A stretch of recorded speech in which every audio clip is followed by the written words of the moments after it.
ABP Ganga, खबर आपकी, जुबान आपकी। साल 2020 जाने को है और नया साल 2021 बस आने को है। ऐसे में आज हम आपको बताएंगे कि साल 2020 में योगी सरकार के कौन से ऐसे बड़े फैसले रहे जिसने ना सिर्फ प्रदेश में विकास के रास्ते खोले बल्कि रोजगार के भी नए रास्ते उत्तर प्रदेश में खोले।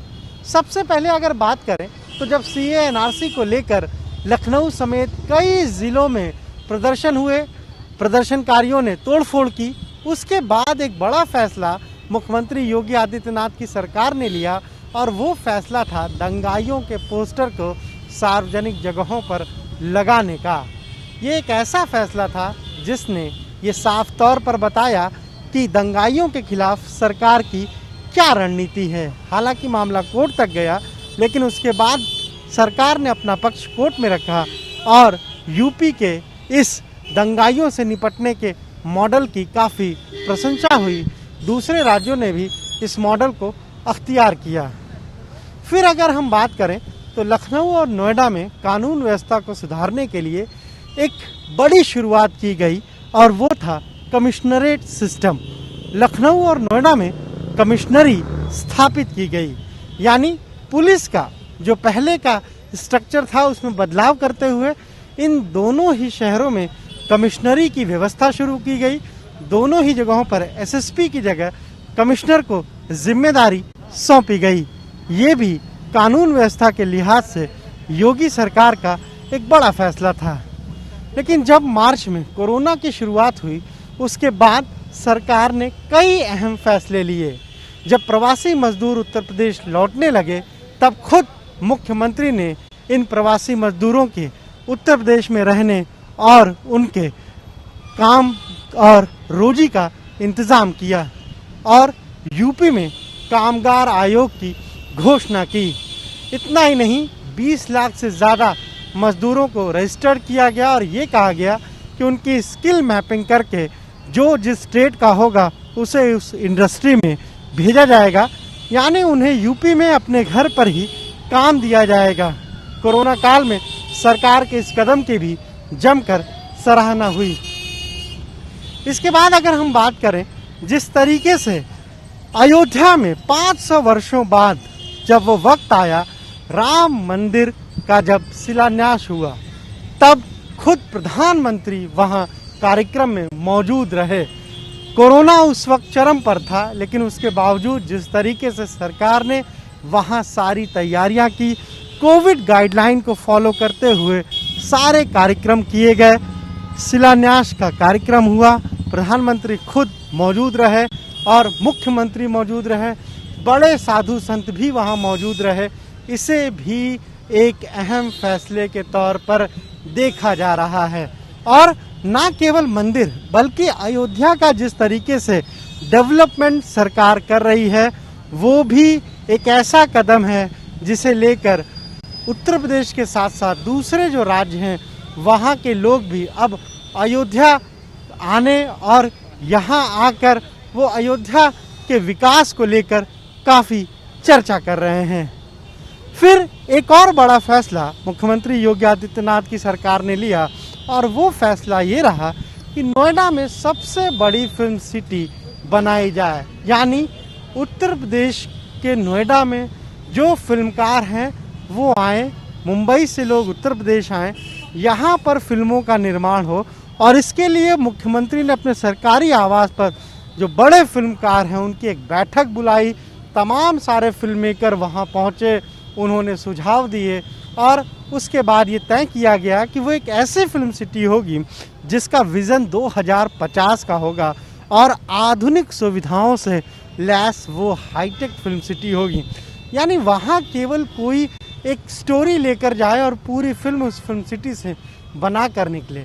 इससे उत्तर प्रदेश के लोगों को रोजगार भी मिलेगा और ख़ासतौर से उत्तर प्रदेश के जो पर्यटन के स्थल हैं उन्हें भी फिल्मों के जरिए पूरी दुनिया में हम कहें तो प्रसिद्धि मिलेगी। फिर अगर हम बात करें उत्तर प्रदेश में जिस तरीके से माफिया, गुंडे या फिर जो सफ़ेद पोश थे उन्होंने जो गलत तरीके से अकूत संपत्ति पैदा की थी उसको जिस तरीके से सरकार ने ऑपरेशन नेस्ता नाबूद चलाकर ध्वस्त किया, इससे भी एक मैसेज देने की कोशिश की गई।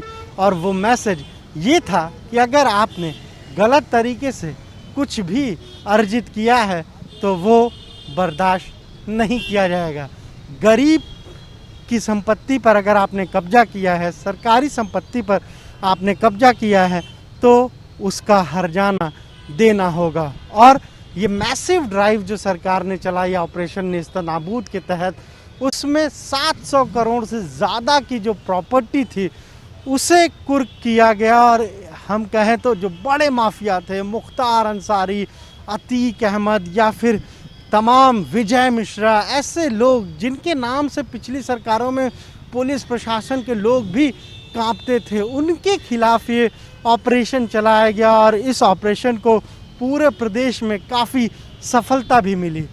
महिलाओं के स्वावलंबन के लिए, महिलाओं की सुरक्षा के लिए मिशन शक्ति अभियान की शुरुआत उत्तर प्रदेश में की गई, जिससे कि महिलाएं खुद को सुरक्षित महसूस करें। ये भी एक बड़ा फैसला रहा और इसे भी बड़े स्तर पर पूरे प्रदेश में चलाया गया। मिशन शक्ति के लिए बाकायदा ये कहा गया, कई जगहों पर जो पिंक हम कहें तो व्हीकल है उन्हें लॉन्च किया गया, ख़ास तौर से महिला सुरक्षा को ध्यान में रखते हुए।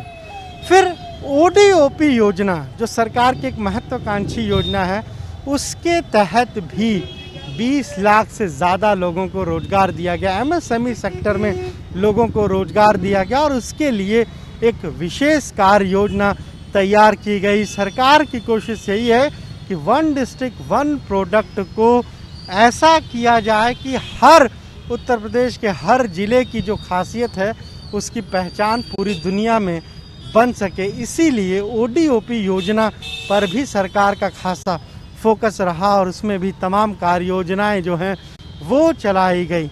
ये कुछ ऐसे फैसले रहे। और अगर हम लव जिहाद पर जो ऑर्डिनेंस आया उसका जिक्र ना करें तो फिर ये सरकार के बड़े फैसले हम कहें तो उनमें लव जिहाद पर जो ऑर्डिनेंस सरकार लाई वो भी एक महत्वपूर्ण फैसला था, क्योंकि पिछले कुछ समय से उत्तर प्रदेश में लगातार लव जिहाद के मामले सामने आ रहे थे, धर्म परिवर्तन के लिए दबाव बनाए जा रहे थे। और इसके बाद योगी सरकार ने कैबिनेट में इसे पास किया और लव जिहाद पर वो कानून लेकर ऑर्डिनेंस जो है उसे पास किया। तो ये कुछ ऐसे फैसले रहे साल 2020 के, जिसे लेकर योगी सरकार ने जहां विकास के लिए रास्ते पर प्रदेश को आगे बढ़ाने का काम किया, तो वहीं उत्तर प्रदेश में अगर कोई दंगा करे, बवाल करे, तो उसके खिलाफ भी कड़ा कानून लेकर आए। कैमरा सहयोगी पंकज निगम के साथ अनुभव शुक्ला, AP गंगा, लखनऊ।